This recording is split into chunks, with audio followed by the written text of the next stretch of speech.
आचार्य चरक चरक संहिता में कहते हैं कि बलम क्षीरम च मधु च बलम स्नेह मया क्रिया बलम बलीन शास्त्रम बलम व्यायाम कारिणाम। यानी कि अगर आपको अपने शरीर को पुष्ट करना है तो आपको दूध शहद जैसी चीज़ों का प्रयोग करना होगा, आपको स्नेह युक्त चिकनाई युक्त आहार लेना होगा, आपको व्यायाम करना होगा और साथ में कहा है कि आपको बलवर्धक पुष्टिकारक औषधियों का सेवन करना होगा। तभी आपके शरीर में बल की वृद्धि होगी, धातु पुष्ट होंगे। आप वजन बढ़ाना चाहते हैं, चाहे आकर्षक लगना चाहते हैं, तभी ये आपके उद्देश्य सिद्ध होंगे। पूर्व में हमने सनातन हठ योग चैनल पर व्यायाम के विषय में बात की है, आहार के विषय में भी हमने बात की है और हमने स्नेह युक्त पदार्थों आदि के विषय में भी बात की है। लेकिन आज हम जो विषय लेकर के आए हैं वो है कि औषधि क्या आप ऐसी ले सकते हैं जो कि आपके शरीर को पुष्ट करने में विशेष हों। और हम यहाँ पर यह भी ध्यान रखेंगे कि ये जो औषधियाँ हैं ये हर व्यक्ति के लिए ठीक रहें। कोई ऐसा ना हो कि ये बहुत गर्मी शरीर में बढ़ा दें, ऐसा बिल्कुल नहीं होगा और ये बिल्कुल आपको रिजल्ट देने वाली होंगी। हम इन औषधियों के बारे में 3 बातें और समझ लेते हैं कि ये आहार से कैसे अलग हो जाती हैं, क्योंकि आप कहेंगे कि पुष्ट तो शरीर को आहार भी करता है, फिर औषधियां कैसे अलग हैं। तो यहाँ पर 3 कारण हैं।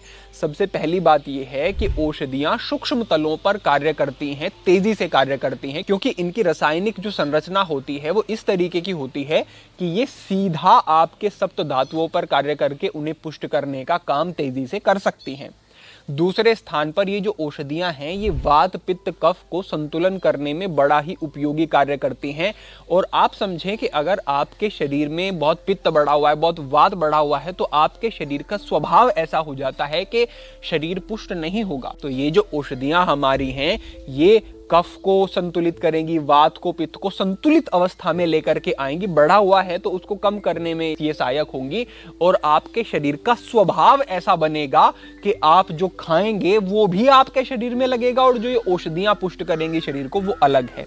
और तीसरे स्थान पर ये इसलिए अलग हो जाती हैं क्योंकि इनका कम मात्रा में सेवन करना ही पर्याप्त होता है। तो कई लोग ऐसे होते हैं जिनका पाचन अच्छा नहीं होता है, जो कि पचा नहीं पाते हैं गरिष्ठ चीजों को, वो इन औषधियों का जब प्रयोग करेंगे तो ये कम मात्रा में लेकर के ही उन्हें लाभ देना शुरू कर देंगी। फिर धीरे धीरे इनकी मात्रा को बढ़ाया जाएगा तो इनसे पूरे पूरे लाभ लिए जा सकेंगे। तो अब आगे बढ़ते हैं और अपनी औषधियों को क्रम से हम समझते हैं। यहाँ पर हमारी परम गुणकारी और जो पहली औषधि है यह है विदारी कंद। शायद आपने इसके विषय में सुना हो क्योंकि ये पुरुषों की समस्या में काफी प्रयोग की जाने वाली औषधि है। विदारी कंद ये कंद मूल के श्रेणी में आने वाली औषधि है। ये भूमि के अंदर से निकलती है और इसका बहुतायत में प्रयोग किया जाता है। इसे बल्य कहा गया है, यानी कि ये शरीर में बल को बढ़ाने वाली होती है। ये धातुओं को पुष्ट करती है, वीर्य की गुणवत्ता को बढ़ाने का कार्य भी ये करती है। ये स्वभाव में ठंडी होती है, शीत वीर्य होती है, गर्म नहीं होती है। इस तरीके से भी उपयोगी है। ये टेस्टोस्टेरोन को बढ़ाने का भी काम करती है और ये तनाव को कम करने में भी सहायक होती है। और पुरुषों में जब तनाव की स्थिति बढ़ती है तो उन्हें और फिर ज्यादा उन्हें गंभीर स्थिति अपनी अनुभव होती है। कई समस्याएं तो तनाव के कारण ही बढ़ती हुई दिखाई देती हैं। तो तनाव को कम करने में, टेस्टोस्टेरोन को बढ़ाने में और वीर्य की गुणवत्ता को सुधार करने में, शुक्राणु आदि की स्थिति को बेहतर बनाने में कार्य करने वाली औषधि होती है। ये ब्लड के सर्कुलेशन को भी इंप्रूव करती है, जिससे कि पूरे शरीर में रक्त का संचार बढ़ता है। दिमाग की तरफ भी रक्त का संचार बढ़ने से ये मानसिक स्तर पर भी अच्छे फायदे देने वाली औषधि होती है। तो इस तरीके के इसके कुछ लाभ हैं। इसको कैसे ग्रहण करना है? अश्वगंधा, शतावर और विदारी कंद, इनको समान मात्रा में इनके पाउडर को, चूर्ण को लेकर के एक स्थान पर मिला करके रख लें। 1 चम्मच की मात्रा में फाँक करके ऊपर से दूध ग्रहण कर लेंगे। ऐसे इसको प्रयोग कर सकते हैं। दूसरा इसका प्रयोग का तरीका है कि 5 ग्राम की मात्रा में विदारी कंद का पाउडर लें, आधा छोटा चम्मच, और इसको दूध में डाल लें। दूध में डाल करके इसको खोलने दें और उसके बाद दूध को ठंडा करके ग्रहण करें। इस तरीके से भी इसका सेवन किया जाता है। तो ये हमारी प्रथम औषधि है और इसको इस तरीके से आप ले सकते हैं। अब दूसरे स्थान पर जो परम गुणकारी और हितकारी हमारे युवाओं के लिए औषधि है वो है ताल मखाना। ताल मखाना कुछ लिशलिशा होता है स्वभाव में, यानी कि जैसे ही आप इसको ग्रहण करेंगे तो ये जैसे ही गीला होगा तो लेही सी इसकी बनती हुई आपको दिखाई देगी। ये वीर्य को भी गाढ़ा करने वाला होता है और ये स्नेहन स्निग्धता देने वाला होता है। जैसे कि मैंने कहा कि इसकी लई सी बन जाती है, तो ये एक ऐसा प्रभाव भी रखता है शरीर में कि चिकनाहट को बढ़ाने वाला होता है। तो इसके कई सारे इस स्वभाव के कारण लाभ होते हैं। सबसे पहला तो ये, अगर किसी को धातु रोग की समस्या है उसमें उपयोगी रहेगा। अगर वीर्य की पतलेपन की स्थिति है उसमें ये काम करता है। स्वप्न दोष की स्थिति है उसमें भी ये राहत देने वाला होता है। और ये मल को बांधने वाला होता है, यानी कि मल किसी का बहुत ढीला आता है तो उसकी वजह से क्या होता है, जैसे जितना मल ढीला होगा उतनी ही शरीर की शक्ति जो है क्षीण होती चली जाएगी। लूज मोशन आपको हो जाते हैं तो आपने अनुभव भी किया होगा कि जैसे लगता है कि ड्रेन सा हो गया है, पूरी एनर्जी समाप्त हो गई है, ऐसी स्थिति बनती है। तो ये मल को बांधता है, तो ये शरीर में बल का वर्धन भी करता है, क्योंकि मल बंध के आएगा शरीर में बल बढ़ेगा। तो ऐसे काम करता है। जैसे मैंने कहा कि स्निग्धता देता है, चिकनाहट देता है, तो जो आंतों की खुश्की है, ड्राइनेस है, उसको भी समाप्त करता है और ये कब्ज की समस्या में भी अच्छा काम करता है। इसमें अच्छी मात्रा में फाइबर पाया जाता है, तो ये पाचन को सुधारने का भी काम करता है। इस तरीके से भी ये उपयोगी है।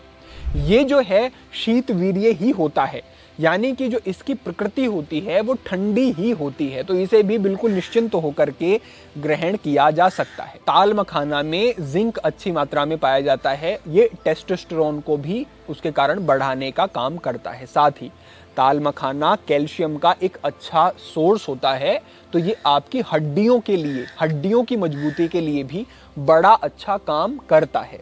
तो इस तरीके से उपयोगी है। और अब समझते हैं कि इसको प्रयोग कैसे करना है। अलग से हम अभी बता रहे हैं प्रयोग कैसे करना है, और अंत में बताएंगे कि इन सारी औषधियों को साथ में कैसे प्रयोग करना है। तो आप ताल मखाने का एक पाउडर आएगा, वो आप ले लें। लिंक हम सारी औषधियों के डिस्क्रिप्शन में आपको दे देंगे। तो ताल मखाने का पाउडर आपने ले लिया और इसमें समान मात्रा में आप मिश्री मिला लें, धागे वाली मिश्री। इसको कूट करके इसका एक पाउडर बन जाएगा।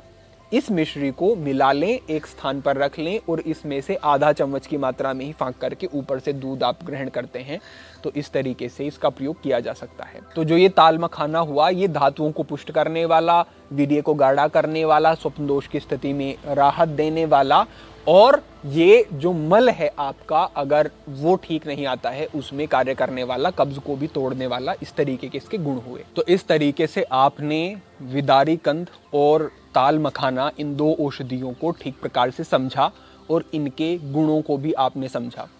अब आप समझें कि अगर किसी व्यक्ति को कोई एक स्पेसिफिक समस्या है, जैसे कि हमने शुरुआत में बताया कि आपको तनाव की समस्या है, या फिर आपको टेस्टोस्टेरोन हार्मोन को बढ़ाना है, आपको वीर्य की गुणवत्ता को बढ़ाना है, तो उसमें विदारी कंद अच्छा काम करेगा। और अगर आपको धातु रोग की समस्या है, आपको स्वप्न दोष की समस्या है, या फिर वीर्य के पतलेपन की स्थिति बनी हुई है, इन स्थितियों में ताल मखाना आपके लिए बहुत ही सुंदर कार्य करेगा। और उसके हमने प्रयोग के तरीके भी आपको बताए। अब अगर इन दोनों औषधियों को आपको मिला करके प्रयोग करना है तो कैसे प्रयोग कर सकते हैं, इसकी विधि को भी आप समझ लें। अब जैसे कि हमने बताया कि विदारी कंद जो है ये स्वभाव में ठंडा होता है, और जो ताल मखाना है ये भी स्वभाव में ठंडा होता है। अब दोनों औषधियों को आप एक स्थान पर मिलाते हैं तो दोनों ठंडी औषधियां हैं, तो यहाँ पर हम क्या करेंगे, इसके गुण को भी हम ऐसे बढ़ा लेंगे और ये अच्छा एक योग भी बन जाएगा। तीसरी औषधि का हम यहाँ पर प्रयोग करेंगे अश्वगंधा का प्रयोग। अश्वगंधा जो है स्वभाव में गर्म होती है, और ये जो दोनों औषधियां हैं ये स्वभाव में ठंडी होती हैं। तो जो गर्म औषधि है, इन दो ठंडी औषधियों के साथ मिलकर के इसका स्वभाव सम हो जाएगा, ये गर्मी नहीं बढ़ाएगी शरीर में, और इससे लाभ भी मिलेंगे। अश्वगंधा भी एक परम उपयोगी औषधि है, ये भी रसायन की श्रेणी में ही आती है। ये भी टेस्टोस्टेरोन को बढ़ाने वाली और तनाव को कम करने वाली भी ये होती है, और भी इसके कई प्रकार के अन्य लाभ होते हैं जिसके विषय में हमने पूर्व में मार्गदर्शन किया है, वो लिंक हम डिस्क्रिप्शन में साझा करवा देंगे। अब करना क्या है कि आपको इन तीनों औषधियों को, विदारी कंद, ताल मखाना और अश्वगंधा, तीनों को 100-100 ग्राम की मात्रा में ही लेना है और एक स्थान पर चूर्ण बना करके इनका आपको रख लेना है। इसको आपको आधा चम्मच की मात्रा में फाँकना है और ऊपर से दूध ग्रहण कर लेना है सोने से 1 घंटा पहले, या फिर सुबह आप इसका प्रयोग कर सकते हैं। तो इस तरीके से भी इन तीनों औषधियों को मिला करके सेवन करने से ये बड़ा ही अच्छा एक योग बनता है और बड़ा ही अच्छा गुणकारी इसका प्रभाव रहता है। इस तरीके से भी आप इन चीज़ों का प्रयोग कर सकते हैं और इनसे पूरे लाभ ले सकते हैं। तो आपके आग्रह पर यही हमने आपके साथ औषधियाँ साझा की। आप इनका प्रयोग करेंगे तो लाभ आपको निश्चित रूप से होंगे। भविष्य में अन्य औषधियों पर भी हम अलग से आपका मार्गदर्शन करते रहेंगे। आज के लिए आपके लिए यही मार्गदर्शन था। भविष्य में अन्य महत्वपूर्ण विषयों पर मार्गदर्शन होता रहेगा। सभी के लिए प्रार्थना, सभी के लिए मंगल कामना। आज के लिए इतना ही। ओम नमः शिवाय।